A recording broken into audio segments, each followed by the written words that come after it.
Chris Manning, or LD2K, a former high-up 2K employee that is now the 2K TV host, went to Twitter and he tweeted out, figuring out the quote-unquote Wimby build in 2K24 is going to be a civil war among 2K fans. Now, we all know Wembanyama, at least from what I've seen, is 7'3.5" without shoes on. So with shoes on, he's 7'4" or 7'5". Are we going to be able to finally go over 7'3" in 2K24 with the builder system? I don't know if 2K is going to change it for one player or not, but it is definitely interesting to note that he said that on Twitter. Now, TP Got Game, another 2K employee, said cook up #2K24. Now, what does that mean? I do not know, but it looks like we're getting closer and closer to that amazing news that we are all waiting for. At the moment, we've got some decent news, right? But you all know, late August, mid-August, it's going to be crazy up until the game comes out. Now, Dimework went to Twitter and said,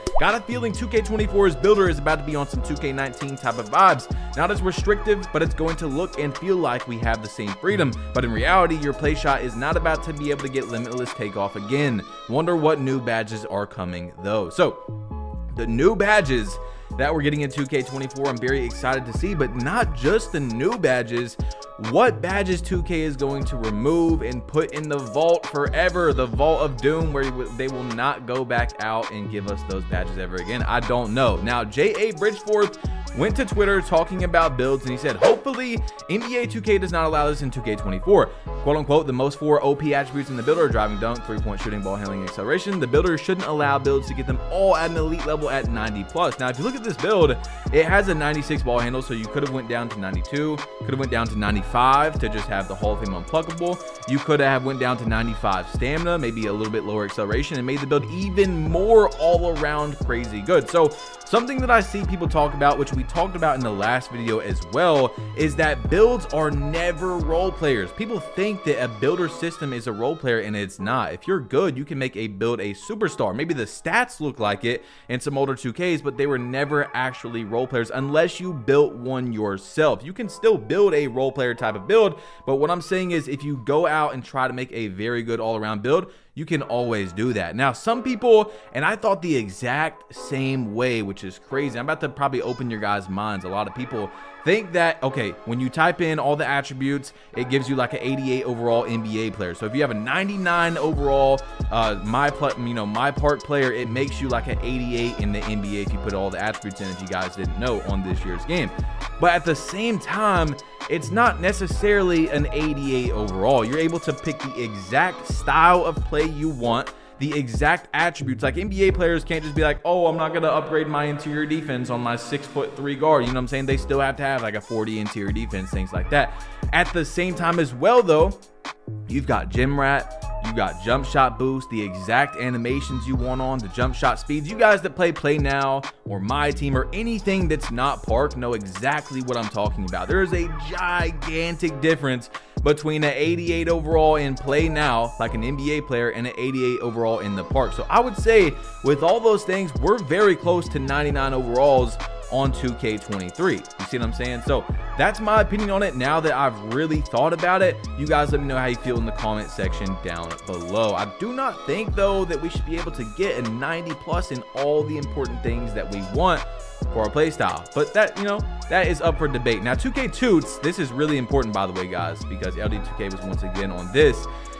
He said, should limitless takeoff badge exist on 2K24? Please leave any feedback. I'll feature some on the next video. So should limitless takeoff be in 2K24? Now, Pack Hoops quoted that, and this was his response. He said, yes, but it needs to be harder to get. Either only true slashers can get it, or you'll have to sacrifice a lot to get it. And you see LD2K with the emoji down there. So is limitless takeoff going to return to 2K24? I think that I'm more interested in seeing which badges return than the new badges. Obviously, those are going to be very, very interesting to see as well. But I want to see, is Limitless Takeoff going to be in the game? Because if you guys never played older 2Ks, Limitless Takeoff used to kind of be in the attributes in a way. Like, it was already in the game, but now it's a bit more overpowered. Like, I've went back and watched a lot of 2K gameplay because so many people have this, oh, the older 2Ks were perfect. type of nostalgia mindset. So I go back and I see what is good about the older 2Ks and what's bad about them. Even in my 2K16 video, if you guys haven't seen it on my channel, I posted about a month ago, I talked about 2K16 wasn't the perfect game. You had park cards. A lot of people forget about that. You were literally able to get takeover instantly. The game could have just started and you can pop takeover, or you're losing, right? And you're 0 for 6. You can just pop a park card and now you got takeover and like nothing happened. You know what I'm saying? So not every game was perfect. Anyway, Double H said badges that should not be in 2K24. Bailout, it's in the name. Limitless takeoff, this only existed in 22 and 23. Dunking from farther away should go back to what it used to be based off rating. Clamp breaker, this badge gives animations to throw defenders out the way. So I want to say limitless takeoff, like we just talked about, was in previous 2Ks, but from what I've seen, it doesn't look as overpowered as it is now, right? So clamp breaker, I don't know if clamp breaker is something that should go though, because it doesn't necessarily mean that the badge is super overpowered. It just should be balanced, right? Because if someone has Hall of Fame clamp breaker and you have Hall of Fame clamps, it should just be like an even depending on, you know, where you're running on the court and stuff. So I think that clamp breaker should just be toned down a little bit if people care about it being overpowered. I don't think it necessarily has to go, because like, for example, if I'm LeBron James and JJ Redick is trying to guard me, I'm running through him. I'm breaking his clamps. You know what I'm saying? LeBron is going to break those clamps. You're not able, LeBron with a full speed of force is not going to get bodied up by JJ Redick. Sorry, JJ Redick, or Steve Novak. You know, someone that is not necessarily known as a defender is not going to stop someone who is an excellent finisher at the rim. See what I'm saying? So I don't know. Maybe it should just be toned down a little bit. Now, Double H had another tweet which I think was very important to talk about. He said things 2K needs to change to ensure that crossplay makes parks more packed and help people get back-to-back games.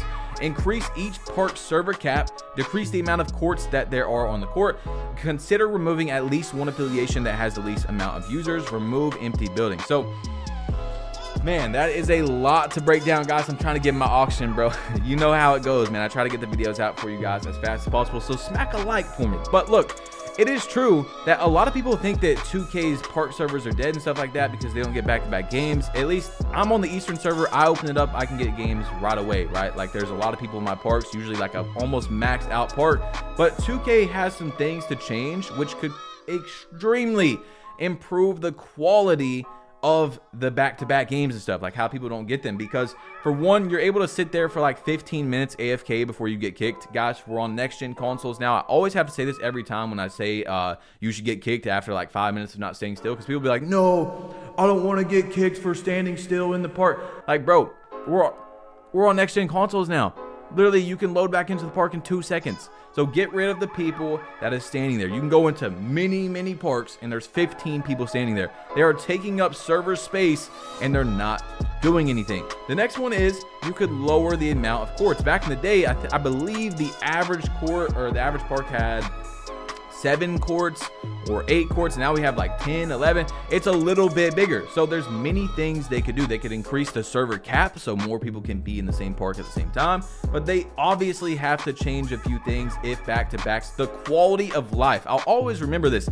Agent Zero always talked about the small things being quote-unquote quality of life, right? So little things can come up and be something huge if there is a few good small changes. You know what I'm saying? So like I said about people being kicked from the park, that would open up the space a lot. So I don't know. It's up to 2K what they're going to do. Obviously, servers is the main issue. 2K has to make their servers good. If they increase the server cap, it's got to be good. Crossplay's in the game now. I'm sure that the servers are going to have to be upgraded to do that. They've got to find us a way to make servers better, latency better, lag better, all that type of stuff, whatever you want to call it. And it's up to 2K. We need to stop making excuses and being like, oh no, the servers are going to be lagging. Okay, 2K has to go in and they have to upgrade their servers. We shouldn't be missing out on things due to what 2K can't do. Well, they can't invest in their game, a multi-billion-dollar company. Now, Double H said, hopefully, in 2K23, it's easy to tell the difference between players from Xbox and PlayStation. It could be as simple as small logo on everyone's banner and next to everyone's name on the 2K scorecard. What y'all think? So you see on the left, you know, he's showing an example. On the left, you see there's 2 PlayStation players on one team. There's 2 Xbox players on one team. On the right, there's an Xbox logo next to the player card. I would be really shocked if 2K, I mean, it is 2K. I'd be really shocked if they don't do something that you can see the difference. If you can see the difference of, like, if someone's on one console or the other, but you know, it's 2K, bro. Who knows what they're going to do? There's got to be some sort of interface, like on Fortnite or any game you guys have played with Crossplay. Maybe some people don't play any other games but 2K, but there's going to be some sort of interface they have to add so you can pull up a menu, because you can't just pull up the Xbox menu and add someone on PlayStation. It has to be some sort of thing they have to add, like a UI or whatever. I'm not a developer, but they have to add something that is in there where you can search up someone's PlayStation name, and on Xbox you can add them, or on PlayStation you can add someone on Xbox. So we'll see what they do. We'll see what they do. But I think this one is really important, and a lot of people need to hear this, bro. Coldman said, a realistic basketball game would ruin 2K. Y'all want to shoot 35% from 3 and have people greening shots even though you played perfect defense. That's realistic? You can have an arcade game and still have a skill gap. I don't know why that's so hard to understand. So, as we've talked about many times before, there is never, of course everyone has their different opinions, but I believe the majority of the community can agree that there has to be a balance between realism and arcade. If it's too realistic, if you have to make a 99 three-pointer to shoot 40% like Steph Curry, a lot of people are not going to like the game. So when people are asking for hyper-realistic, extremely realistic 2K basketball, I look at them and I always think you're lying to yourself, because you don't want that. You don't want to have a 99 three-pointer to shoot 40% from 3. You don't want to over and over on 2K play excellent defense and then they're still going to make the shot. Now, what I mean by that is you're going to see 50% go in every other play, because that's real basketball. People hit tough jump shots. Kevin Durant, literally, bro, he is the craziest shooter of all time. He literally just pulls up in people's face. Does not matter. Every time. Like, you don't want to see that. And if you do want to see that, if you are the very, very small amount of people that do want to see that, which is fine, that's your opinion. Dazar, a 2K developer, is the head of #SimNation, Simulation Nation, which means sim basketball, which is trying to make 2K as realistic as possible. There's already a group where they changed the sliders on the game and they try to play as realistic basketball as possible. So when I show people that, then they just act like they don't see it. They're like, oh, I want the most realistic 2K. I'm like, okay, there's a community right there for you, right there. They just act like they don't see it. You know what I'm saying? So back to what I was saying, there has to be a balance between realism and arcade. And if you do want that super realistic, then go join the Sim Nation, bro. That's completely fine. Now, Colton Man went to Twitter and he said, next gen needs a permanent 1v1 matchmaking court, fire emoji. Now, I don't understand 2K's thought process. I'm sure that there is some reason behind it, but there was no 1v1 matchmaking the entire year this year. There's a 1v1 court in the stage, and that thing is terrible. It is the smallest court ever. Like, you guys know, if you go into the 1v1 court stage and you look at that court, or if you played on it, I just don't like it. I don't like how it's so small. There is, you know, the theater, but over and over, weeks after weeks, they don't add the 1v1 court in there, which is really weird. I don't understand why they don't do that. But current gen has the Galleon. They have a 3v3 matchmaking at all times. They have a 1v1 matchmaking at all times. Current gen, now hold on, let me explain the whole thing before you guys get crazy. You guys know I've played next gen almost the entire year. I've made like 2 videos on current gen this year, right?